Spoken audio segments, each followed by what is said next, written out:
Welcome to Agri-Pulse Newsmakers, where we aim to take you to the heart of ag policy. I'm Spencer Chase. Our guest this week is Nebraska Republican Don Bacon, who joins us for a discussion on the next farm bill and the role of moderates in the new Congress. But first, here's this week's headlines. The Fish and Wildlife Service is delaying its listing of the lesser prairie chicken under the Endangered Species Act. The listing was initially supposed to go into effect this week, but it's been delayed 60 days. The service wants the delay to give cattle producers more time to enroll in conservation agreements, but the National Cattlemen's Beef Association has begun the process to sue the Biden administration over the listing. NCBA says it is concerned about the scope of the listing and the role of third-party groups in the review and oversight process for grazing management plans. One of the nation's top food safety officials plans to step down. FDA Deputy Commissioner Frank Yanis cited his frustrations with the structure of food safety oversight as part of the reason he plans to resign effective February 24th. Yanis used his resignation letter to encourage Commissioner Robert Califf to pursue the creation of a Deputy Commissioner for Foods position with more authority to move FDA's food program into the 21st century. FDA oversees the safety of about 80% of the nation's food supply and has come under fire for its mismanagement of last year's infant formula crisis, among other food safety issues. And finally, U.S. officials were in Mexico this week for negotiations seeking to address American concerns over a looming Mexico ban on GMO corn imports. The Mexican government has previously offered a compromise which would allow imports of GMO corn for animal feed and some other uses, but not for use in food. American officials say that offer is appreciated but not sufficient. The issue is especially critical to corn producers in Nebraska, which leads the nation in the production of the white corn that would still be banned under Mexico's amended proposal. Nebraska Republican and House Ag Committee member Don Bacon says Mexico needs to live up to its trade obligations. Well, we should be more demanding of Mexico on this. We had USMCA agreements, and this has already been worked on. This looks like it's a protectionist action by Mexico. And as you may well know, myself, Mike Flood, and Adrian Smith all wrote a letter together demanding action from the administration on this because it's not right. But I do find that our White House has not focused on trade to the extent that they should. They've been very silent on this. We need their advocacy for the Midwest. Mm-hmm. So the administration has come out, as some officials within it have come out and said that, this is an unacceptable policy. The concessions that they offered were good but not good enough, that, threatening potential USMCA action. If you'd like harder administration stances, what would a harder stance look like in your mind? Well, there should be a retribution if they're going to take actions on our agriculture products. And by the way, we've already negotiated all this through the USMCA. And so this is, to me, a violation. So we want an administration that defends the Midwest. And they've taken some action. We'd like them to take more. Mm-hmm. Speaking of the Midwest, the governor of Nebraska, several other neighboring states submitted a petition to the Environmental Protection Agency to allow those states to sell E15 during the summer months. That's before the agency. Also, we did see legislation at the tail end of last year that might allow for E15 sales to happen. That legislation with the support of the American Petroleum Institute.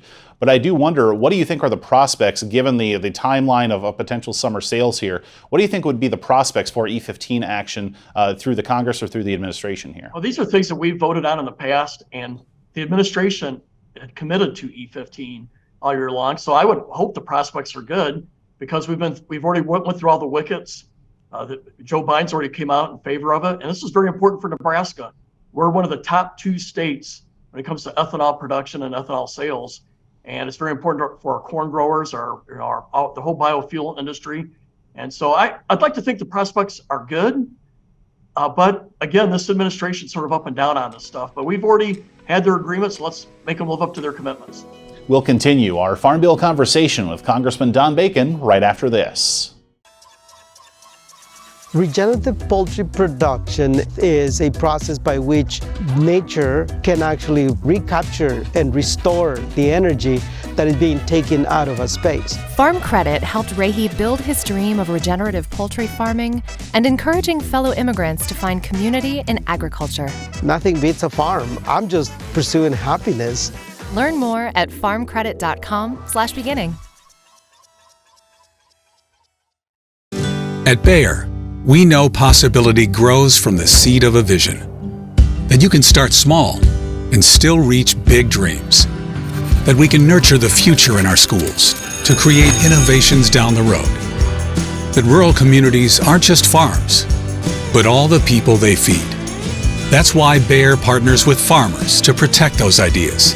Because together, we're tending tomorrow's harvest. Welcome back. There's no shortage of areas for disagreement on Capitol Hill, but Nebraska Republican Don Bacon says the Farm Bill could be an area where many people from all sides of the political spectrum just might agree. I see myself as a conservative who wants to govern. And to govern with a bicameral, separations of powers, checks and balances that the founders wrote into our Constitution, you have to find consensus areas with the other party. This is the way the system was built.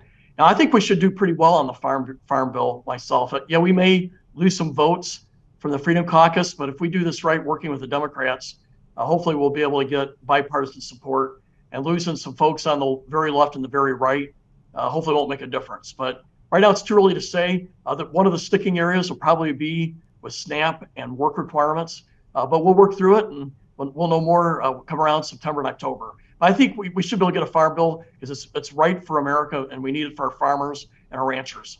Mm-hmm. Well, let's continue that conversation about the Farm Bill then. As we look at folks more ideologically aligned to yourself, folks who are conservatives but not necessarily Freedom Caucus type conservatives, folks who are Democrats but maybe not Progressive Caucus member Democrats, folks a little bit toward the middle of the congressional spectrum. What do you think is going to be the role of yourself and other Republicans on the side of that conversation when it comes to the drafting and the potential passage of a new Farm Bill?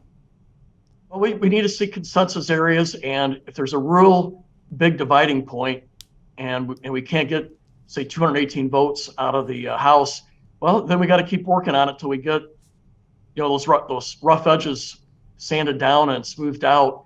And so I think my role is to find consensus areas on these things and get a good bill. None of these bills are perfect because you have 435 members. You got to give some there and take some at some other places. But my job is to find consensus and get a bill passed. Our farmers and ranchers need it.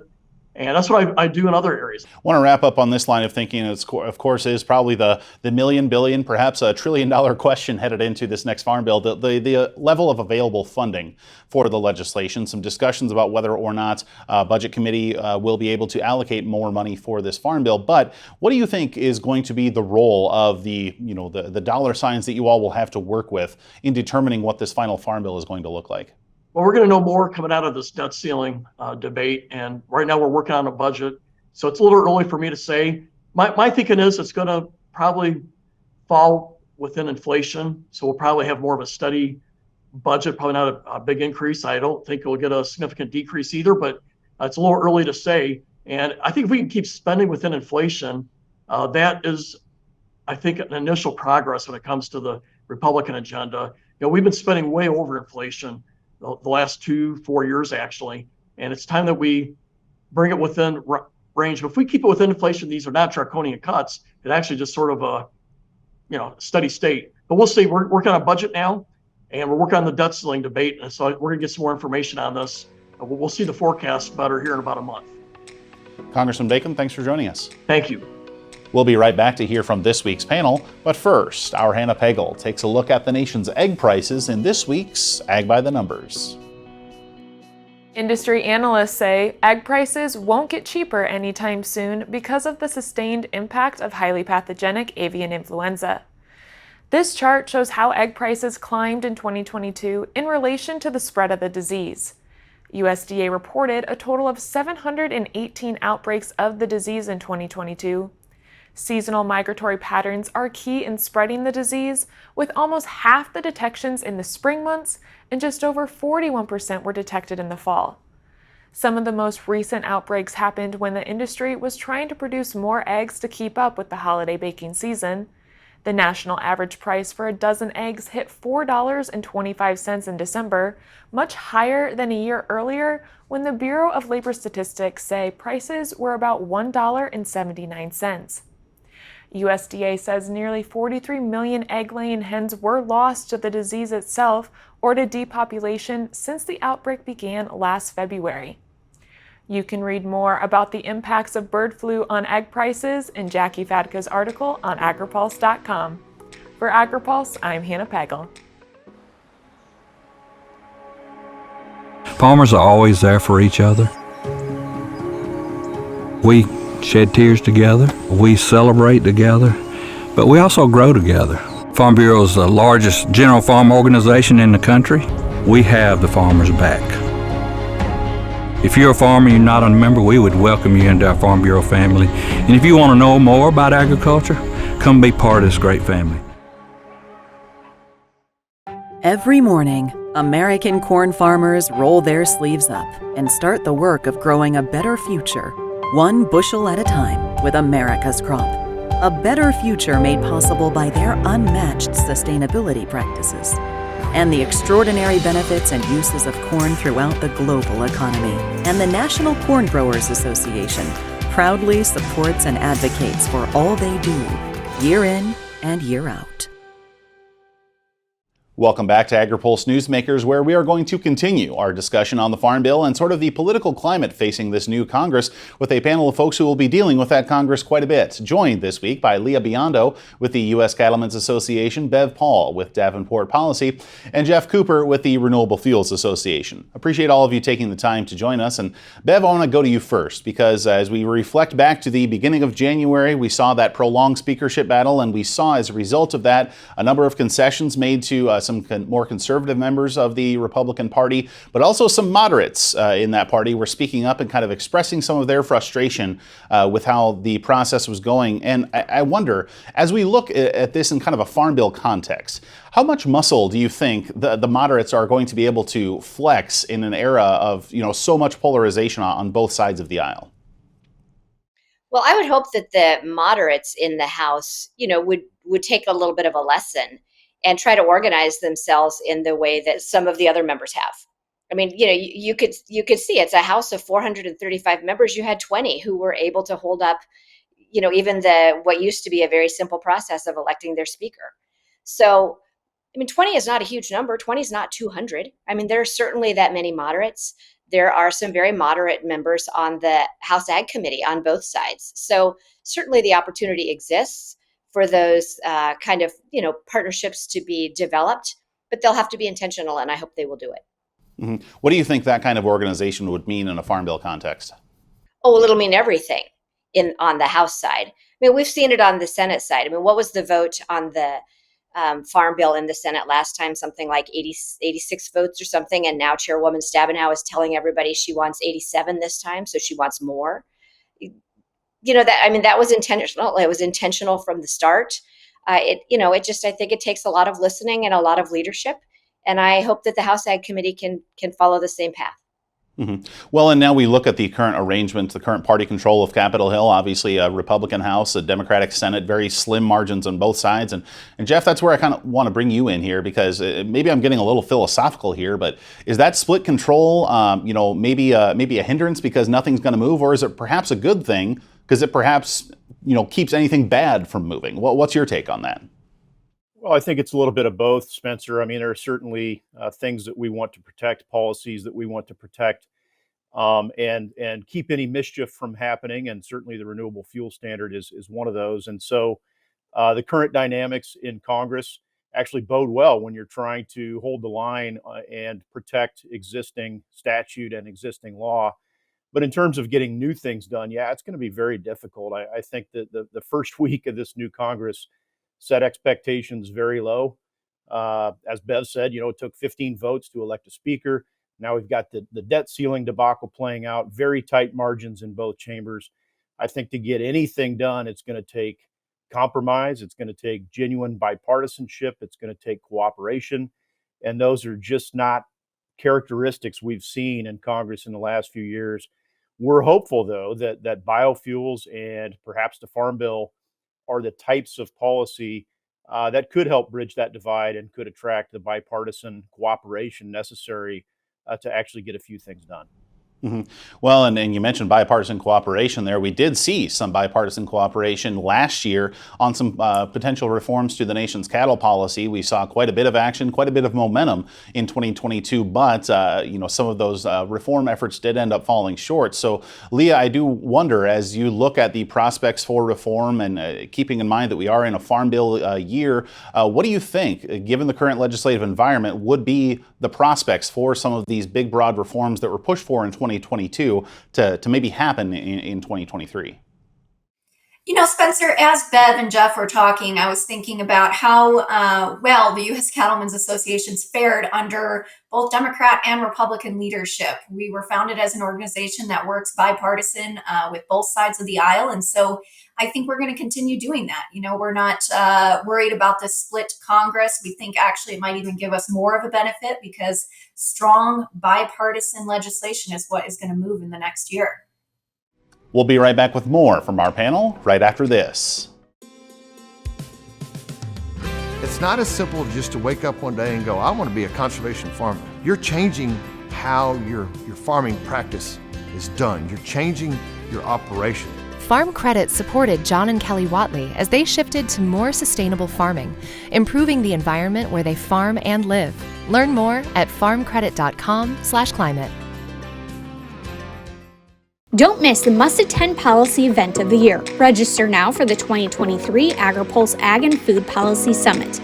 This year we'll focus on next-gen food and farm policy as we examine the forward-looking ideas that will drive policy discussions for this year and the decades ahead. The summit takes place on March 20th at the National Press Club in Washington and through our virtual experience. Take advantage of early bird rates until February 15th. Register today under the Events tab at agripulse.com. Welcome back. Geoff Cooper with the Renewable Fuels Association says he expects quick introduction of legislation that would allow year-round sales of E15 in this Congress because he says time is of the essence. We really are about 90 days away from this becoming an issue again. The summer gasoline season starts on May 1st for fuel terminals. So we are pushing as hard as possible for reintroduction of the Consumer and Fuel Retailer Choice Act that we saw introduced in December in both chambers. We expect that bill to be introduced again very soon in both chambers in the new Congress. We continue to build a coalition of supporters behind that legislation, and we're hopeful that the stars align and we can get something across the goal line before summer. But we know that that's a very tall order. We don't see a whole lot of opportunities and vehicles taking shape in the near term. We know there's a lot of talk around an energy bill or perhaps a series of energy bills in the House. That may be an opportunity to move something, but then of course, what happens when it gets to the Senate? It's hard to see, at least in my view, a House passed energy bill finding the necessary support in the Senate.